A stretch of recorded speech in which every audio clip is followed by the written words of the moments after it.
Good afternoon, gearheads. We just watched Max Verstappen put it on pole for the Saudi Arabian Grand Prix. This is Jon Massengale. I'm in the studio in Austin, Texas, joined by my friends Jonathan Green and Bob Varsha. Jonathan, that's a nice smile. Thank you for that. What'd you think?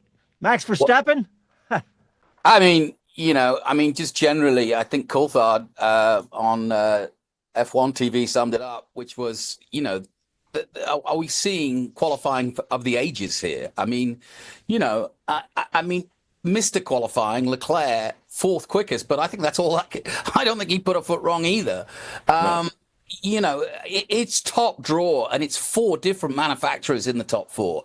It's as good as you can ask for. If you're not, if are you not entertained? Because that was top draw. Bob Varsha, what about you? Oh, absolutely. I mean, that was just breathtaking to watch. I was sitting here fiddling around with my grid for tomorrow's pre-race show, and I kept putting guys into slots, and then 30 seconds later, everybody would switch around from front to back. But that run for pole was just amazing. How these guys keep it together even after the interruption due to Lando Norris's crash. And Max Verstappen is simply otherworldly to go out there, get it done. The team sharp enough to get in the pit lane and do a racing style pit stop. This is not go in the garage and fiddle with it, send it back out again. They just, okay, your team is in there waiting for you. He comes in, 4 tires off, 4 tires on, off he goes. It's like watching Marc Marquez qualify in MotoGP. Yeah. Just when you think, okay, this is the end of the string, he's not going to be able to pull this one out. He does. I mean, it's just staggering. Yeah, it was really close, but in the end, it was Max on pole once again. I thought for sure you were going to say simply lovely, but like Max... I'll tell you what isn't simply lovely, and I'll tell you what, round 5, Saudi Arabia, middle of the night. Are we going to be looking back at that moment, turn 4, car 4? Oh, wow. Yeah. Yeah. That was sad for Lando.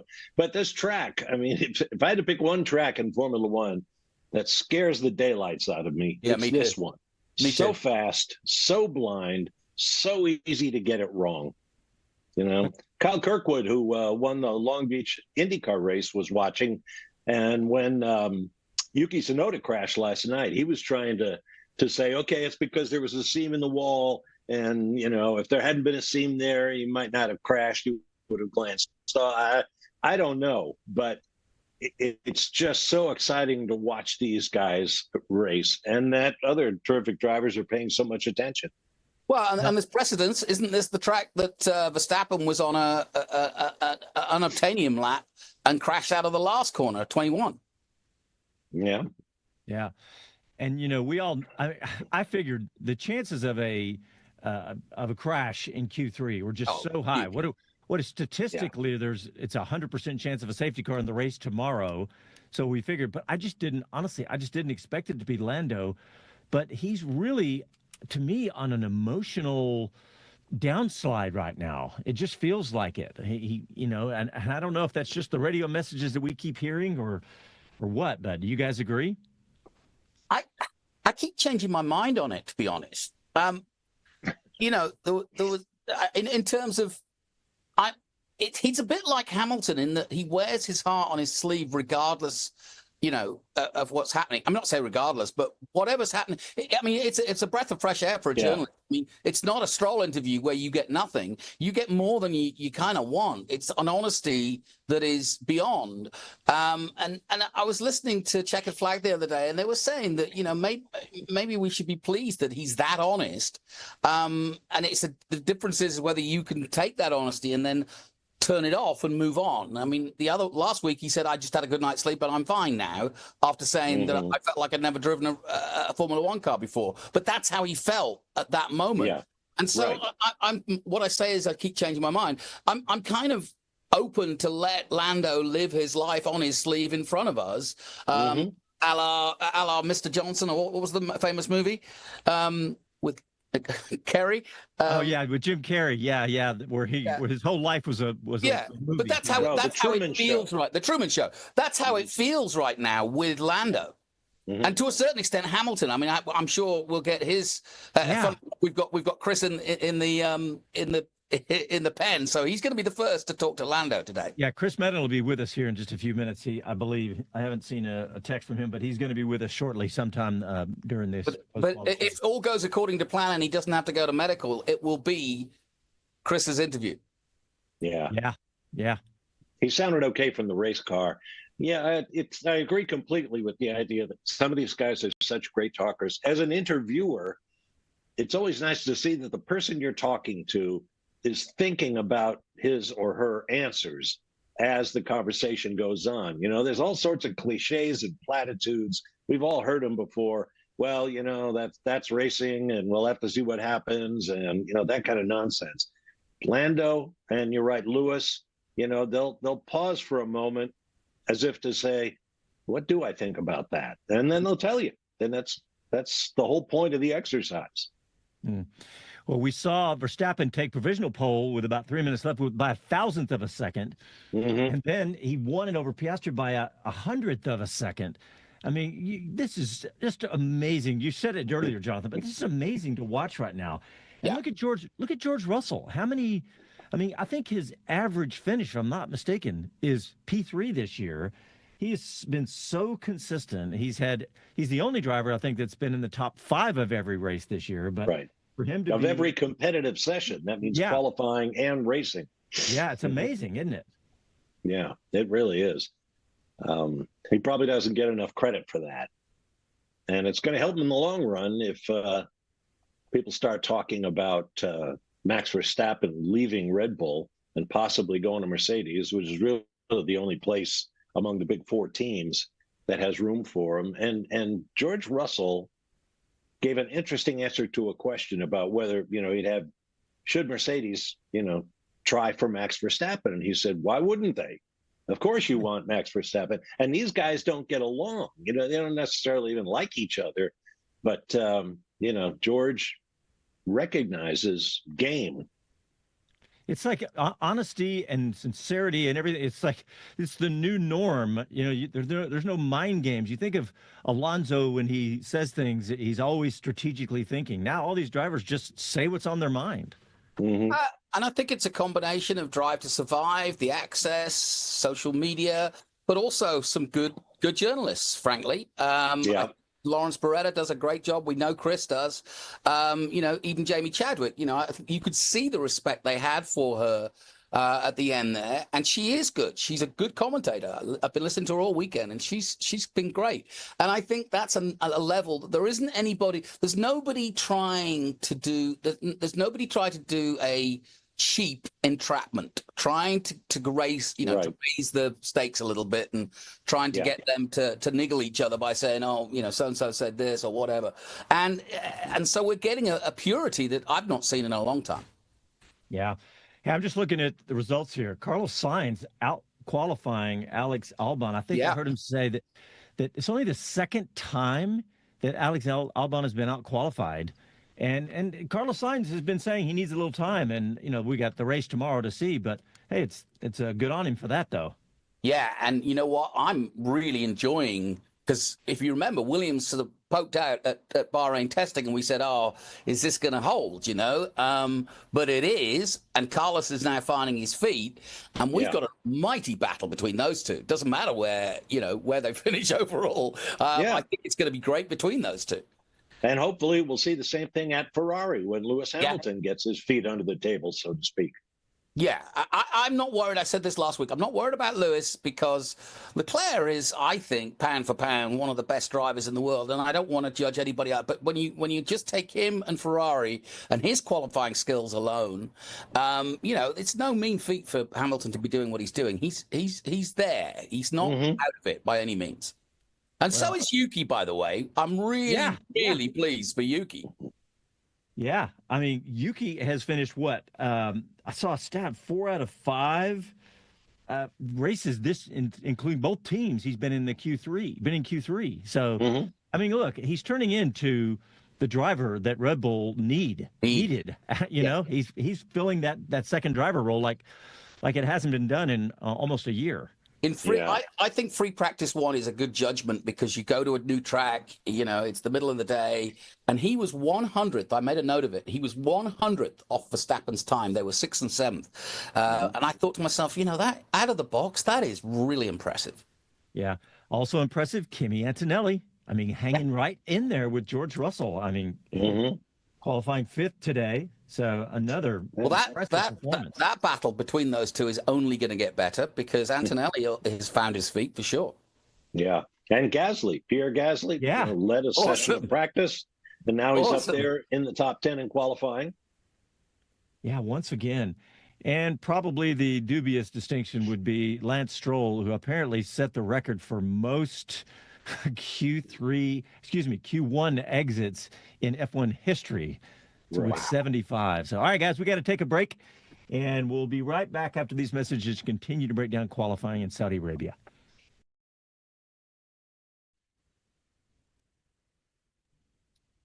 Hey, Casey, just a quick bit of business.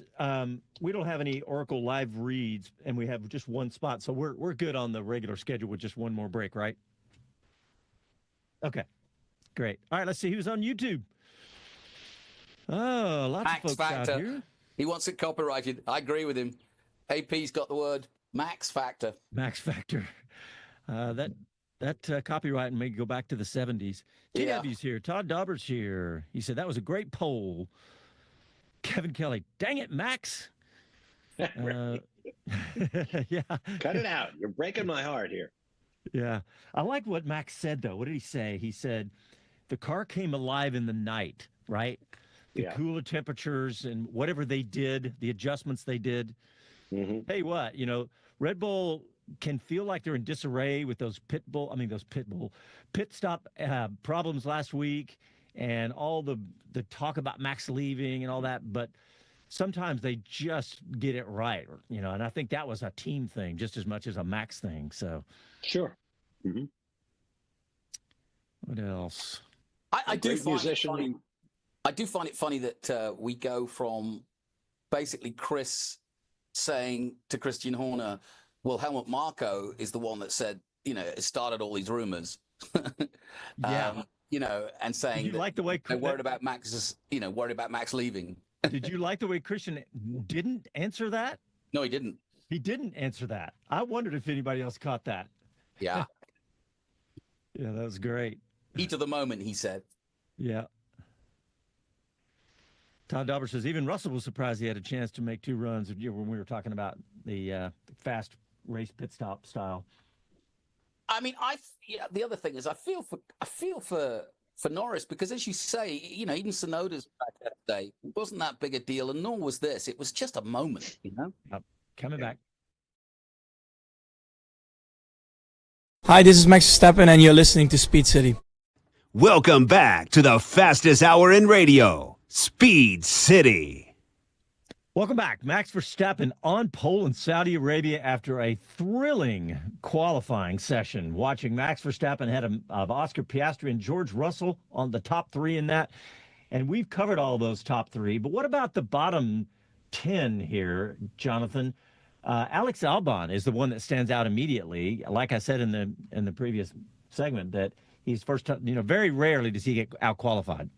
Yes, and I like I said, I think we're talking such small margins here that it's hard to be down on it. There was nobody that I would say had a poor day, obviously, except for Norris, obviously, but that sort of kind of goes without saying. I thought it was good that both the RBs got through to Q2. And Lawson out qualifying. And finally Lawson qualifying Hadjar, which was good. And he said on the radio afterwards, hey, guys, that was a pretty good lap. And I don't doubt him for that car, So we no longer remark when Fernando Alonso starts in 13th place. It's just expected from the Aston Martin these days. Yeah. And I don't know if you guys have seen this, but essentially Aston Martin is saying that Adrian Newey is not touching the 25 car. He is 100% focused on 2026. And, how much difference could he really make right now this year compared to what he could probably do for next year, I think it's probably a smart move. Yeah, and it's a weird one because, he was asked in the press conference, actually, Alonso, how does it feel that 2 years on from being on a podium here, he can't throw anything together. And it's not like the team is progressing the way it should be.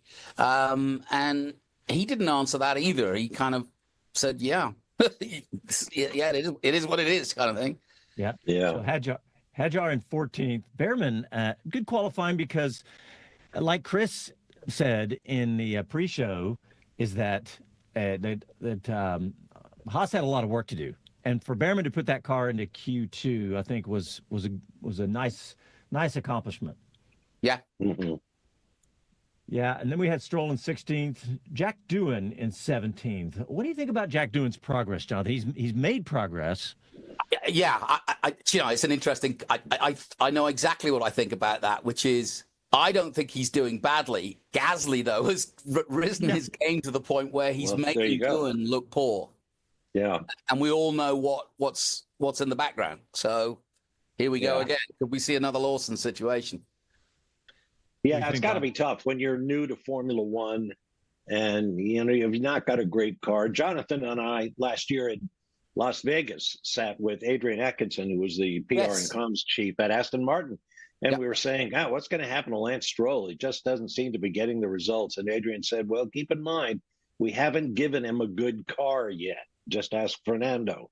A great musician needs a great instrument. So if you're a rookie, everything is new and strange to you. And, if the car's not up to snuff, you're really fighting with both hands tied behind your back. Yeah.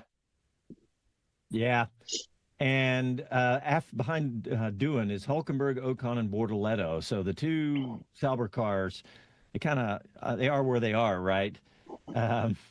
But by the way, with Bortoleto, he's just been off the radar so much. I was searching for him, and I misspelled his name because I've done so little research on him. But what about Ocon? I mean, that's not a good place for him to be right now. No.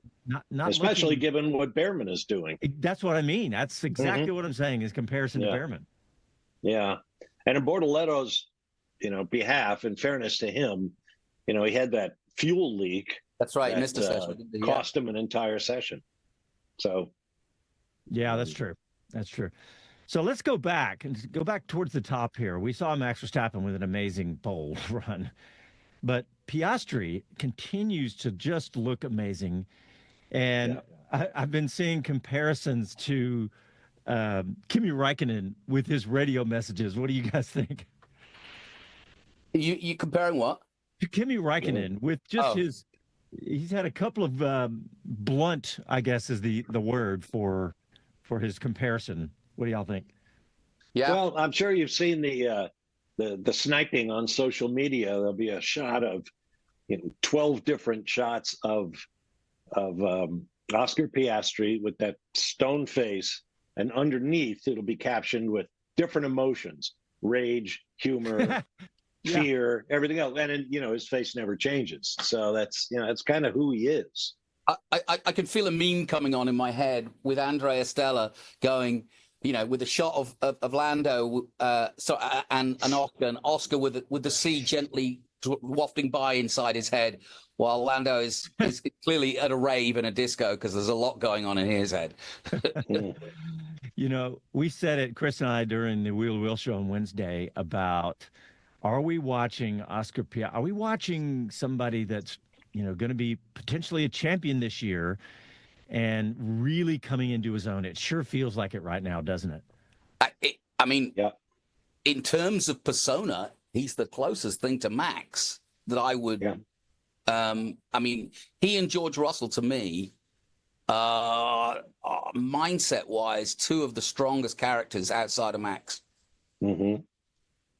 Yeah, George Russell, though, Russell just seems to be having a really good time. Right? He just seems to be enjoying. He actually smiles. Yeah. Yeah. Yeah. It's looking good, feeling good. Gorgeous George.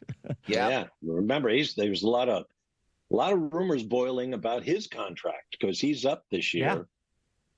Yeah. And but he had a comment that I saw: performance is the only currency that matters, or something like that. Because, the general impression is that he's, looking for a big payday. And I think he's trying to tamp out those rumors. And he's certainly in a good spot. I mean, he is just nailing these performances, session after session, week after week, race after race. So he's at the top of his game, there's no question. And I think also with Hamilton out, that has made him unfettered. I think that's part of why he's as happy as he is. He knows he's team leader. He knows he's got a very fast teammate. That doesn't bother him. He knows he's going to get beaten by that teammate now and again. But he is a mature, on his game, F1 lead driver now. Yeah. Hey, let's go back to Lando's crash. Did you guys see, I don't know which coverage you were watching. I flipped over and saw Karun Chanduk walk through the crash, and he showed where Piastri hit the apex of the corner before perfectly, just a millimeter from the wall, and Lando was quite a bit, inches from that line. And when he went up, he went wide at that previous apex, and then when the car corrected, he was on the middle of that curb, and then that curve just spit him out into the wall. Yeah, he was high centered. This is one of those tracks where anything dramatic that happens, you have to go back to the previous corner to look for whatever it is that sparked it, because we keep seeing it. Slight touch of the wall on one side, billiard ball reaction into the other, or as in this case, Lando misses the apex by inches, winds up high centered on the next curb, and spins into the wall. It's you can't get away with anything on this track. And when he hit, I was worried for a minute there. That was I think it sounded and seemed worse than it ended up looking. It ended up being in the end, because I was worried about Lando there for a second. Yeah, everything. I was worried about Yuki. Yeah. Yuki's crash yesterday. It's it's a testament to the way these cars are built. And they do fly good back again. I don't want to overemphasize it, but again, go back to Yuki a sec. What a bounce back. That could have been crestfallen for him yesterday, because, there was two ways he could go. He could jump back in the car and be just off Verstappen again, or he could go, I'm not so sure I got this yet, but he didn't. Yeah, and I think it might have been Brundle talking about, all these drivers, how, they're all been doing this a long time. They can bounce back. But when he says that about Lando, it's just feeling like that he's struggling too much. But we got Chris Medland joining us. Mr. Medland, how's it going, buddy? It's going well, guys. It's warm here, and I'm sorry that I wasn't ready for the start, but that red flag did not help matters, did it? A delayed session. Some very interesting driver moods that I've had. I've been in the TV pen asking them questions. And Chris, that was my first question. Were you the first to talk to Lando? No, Lando's not shown up yet. So Lando's yet to speak to anyone. So do you think he's gone to medical? No, I'm told he didn't. I'm told I've got spotters that told me he's been back to the motorhome. So on that front, he's in there. I'm actually stood outside it right now, just seeing if I can speak to anyone else from the team. But no, he's not emerged yet. So I will be close to him when he finally does. But he's clearly leaving it as late as he possibly can. Hey, Chris, we got to get a quick break in. Is it good time, or you got somebody ready? Go for it. No, you go for it. All right, well, let's take a quick break. When we come back, we'll have more breaking down the Saudi Arabian qualifying. Back after this. Well, Chris. Yo. If we're staying hot on YouTube, Andy P, our regular, wants to know what RB did between FP3 and Quali in terms of setup, because it's a completely different car. And I said, I'll ask Chris for you. So I'm asking Chris for him. RB being Red Bull rather than Racing Bulls? Sorry, yes, RB. Yeah, that's all right. So honestly, I haven't heard from Max yet either. He's in the main press conference. Yuki felt that the car was kind of coming alive a bit more, but that he just wasn't fully confident when it came to the one lap, and it does strange things still. So I think we got a real example of kind of what we saw at Suzuka, where if the car is just about there, but it's difficult, Max will handle it. Max will find a way. He will throw it around, he'll risk it, and he'll catch it. But in like Bahrain, for example, that wasn't the case. It was just slow. It just didn't suit that track. And certainly big thing is, don't forget, same with Bahrain as well, between FP3 and Quali, you've got such a temperature change. Conditions change as the sun goes down, and the ambient temperature stays fairly high, but it does come down. But the track temperature is miles lower. And I just think that brought it closer to the Red Bull. I asked Christian Horner that before quali, and he said, yeah, as it gets cooler, we might get closer, but he didn't think that they were even within range of a max magic lap. And here we are. Yeah. What a comfort it must be to a team knowing, we just need to tweak this. We need to get it close on setup, because then we got a guy we're going to strap into it, and he's going to take care of the rest. That's that must give you a lot of confidence as a racing team. Absolutely. I mean, it's one of the things that, dare I say it, maybe isn't happening at McLaren right now. On one side of the garage anyway, that's then leading Lando to be very hard on himself, is because it's not every time that it's on offer that it's being executed. It is sometimes, and sometimes it's very impressive. But you're right, with Max, you just know. And he showed it in Suzuka, and he's shown it again here. And it means you have no doubt about what happened in Bahrain either. That was definitely a car. Senna Schumacher stuff.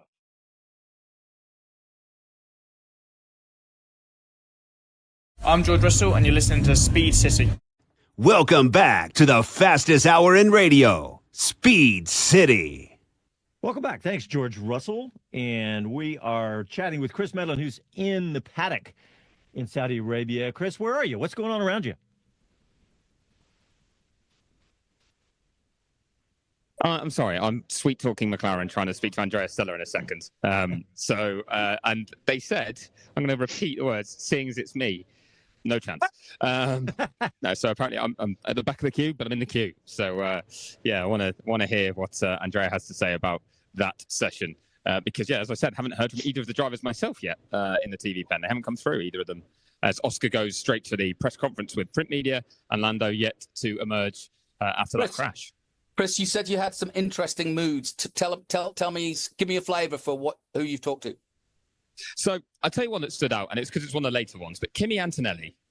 So I thought he'd be delighted. It took his time to build up. He's obviously a rookie, and the rookies were struggling. And, it's not an easy place as a rookie to get up to speed round here. So to get P5, I thought was very impressive. Well, he came in and he was disappointed because he said he made a big mistake on the first sector. He reckons he lost maybe 0.3, maybe even 4. He's not sure how much.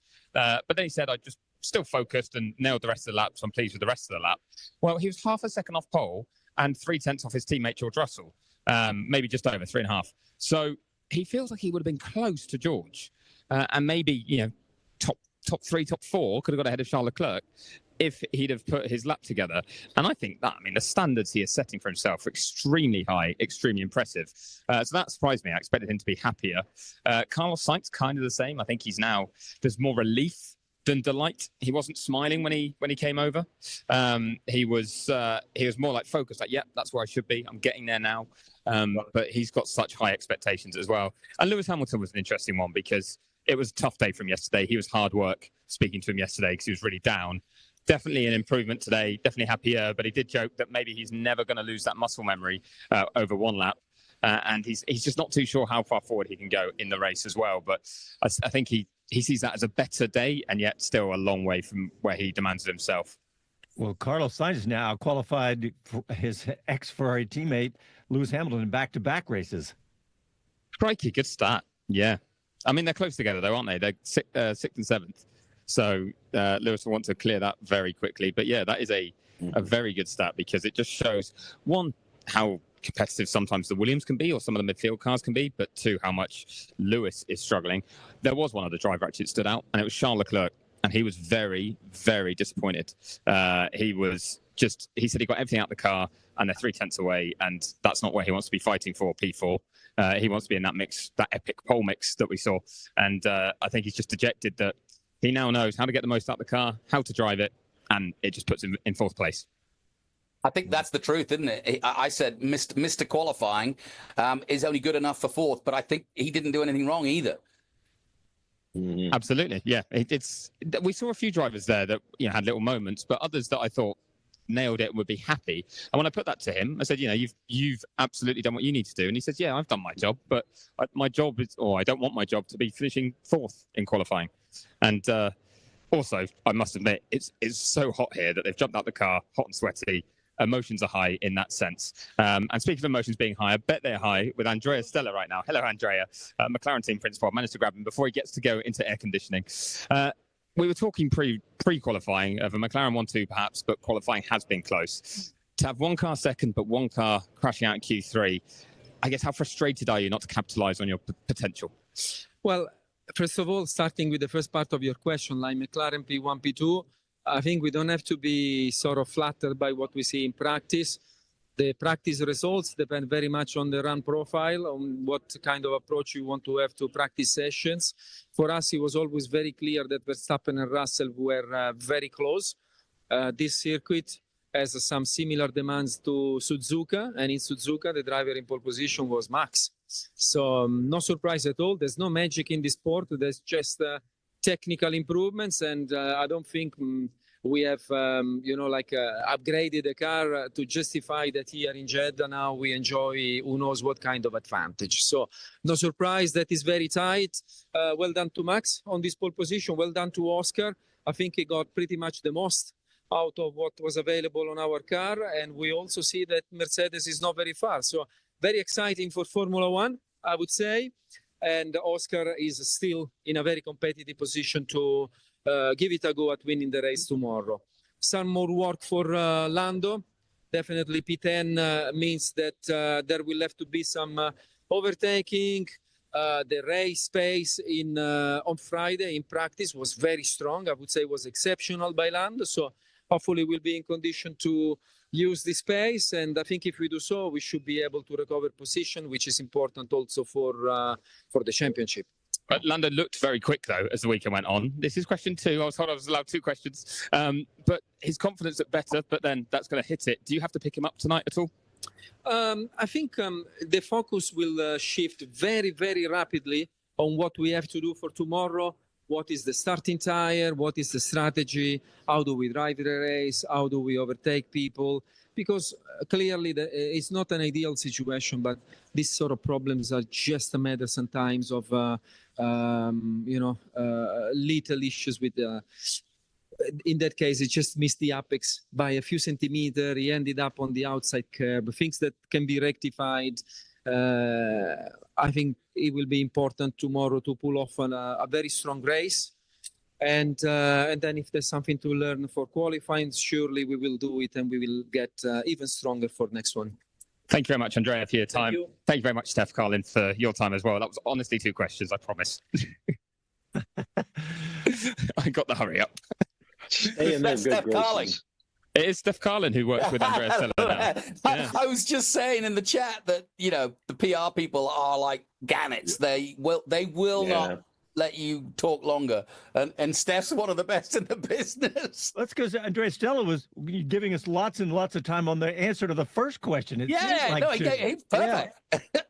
Well, that's what the PR people have to realize. If I've got a stoic, a Frank Williams kind of respondent, I don't have to worry about time. But if I've got somebody like Andrea who's going to give you a thoughtful, lengthy response, you got to deal with it.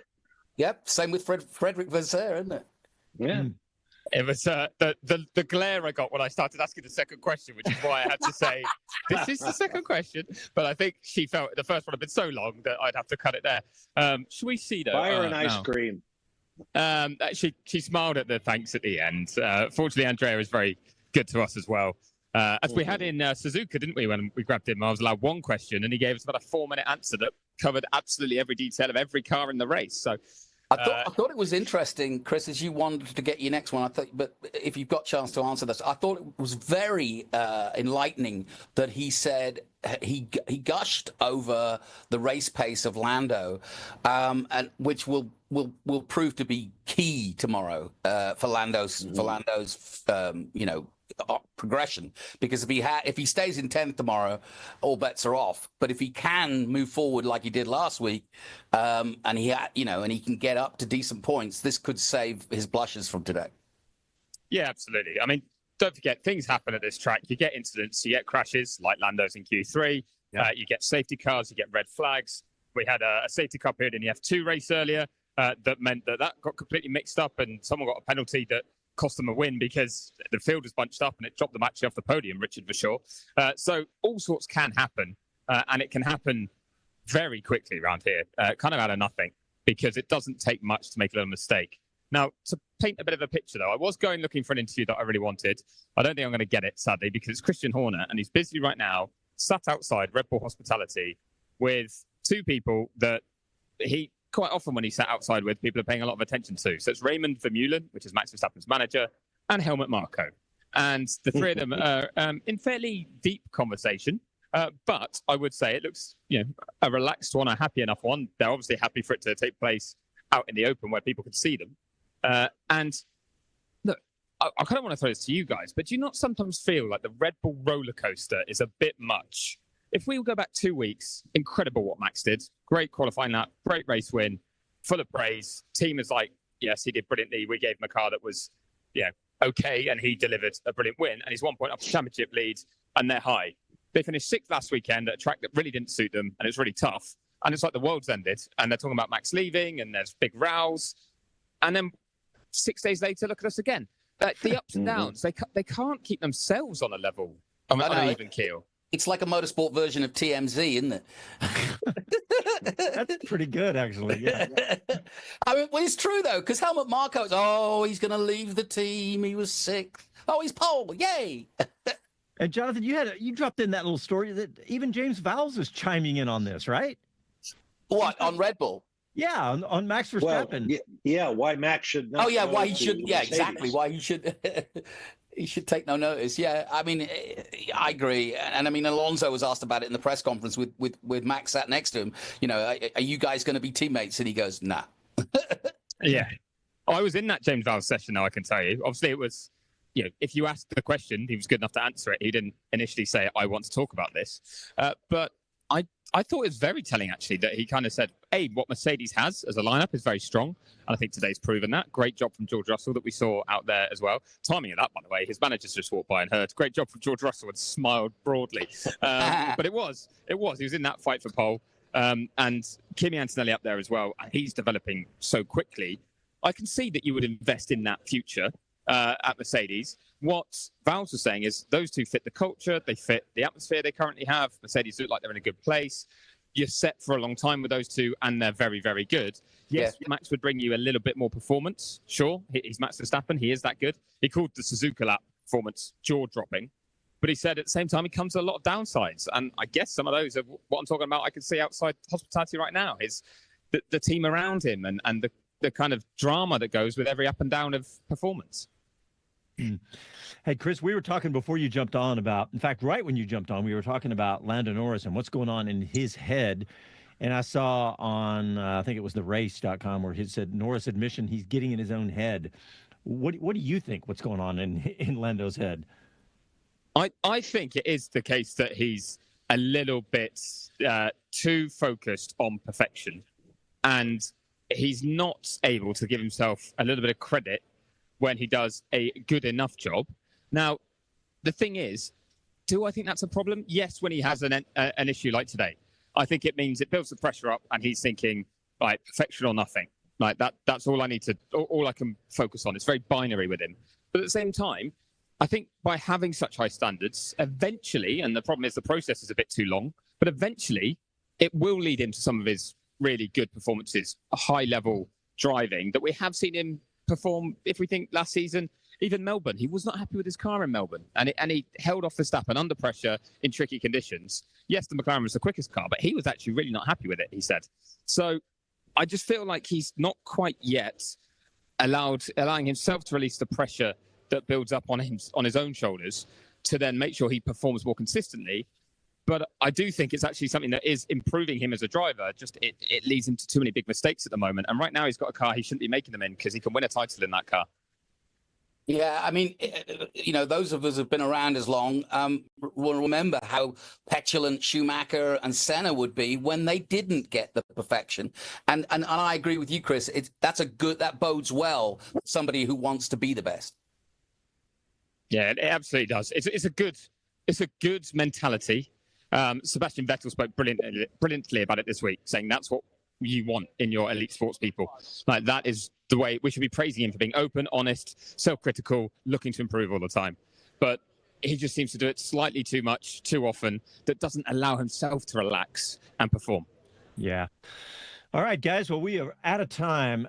Tomorrow, our pre-race show is at noon Eastern. And with this track and with these close walls and this top speed that we see here, what do we see? 209 at least today. It is going to be 210. Yeah. I mean, this is going to be an exciting race tomorrow. I really think Saudi Arabia is proving to be one of the most exciting on the calendar. And tomorrow is going to be that, you know, with everything on the line and with as close as everything is, it's going to be a fantastic race. So thanks, Bob Varsha. Thanks, Jonathan Green. Thanks, Chris Medland. And thanks to everyone for tuning in. And we will talk to you tomorrow.